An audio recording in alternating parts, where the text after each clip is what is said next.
పెరుగుకుంటూ వచ్చింది అంతే 2,100 కాడికి పెరుగుకుంటాం. నేను 94లో ఎమ్మెల్యే అయినప్పుడు 75 రూపాయలు. తర్వాత 2014లో చంద్రబాబు నాయుడు గారు ముఖ్యమంత్రి అయినప్పుడు 200 రూపాయలు.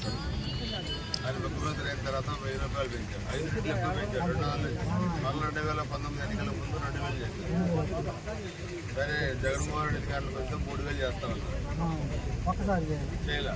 ఆయన మాట చెప్పాడు 150 రూపాయలు. అదే నేను చెప్పకముందు మీరు చెప్పాలి.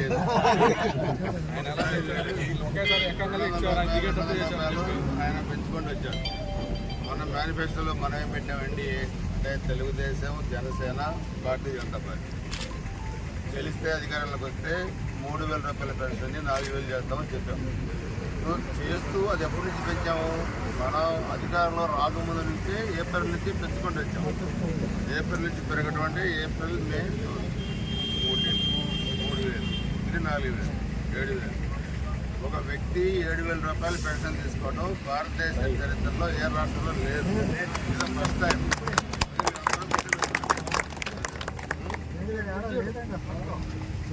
పట్టుకోయ్యా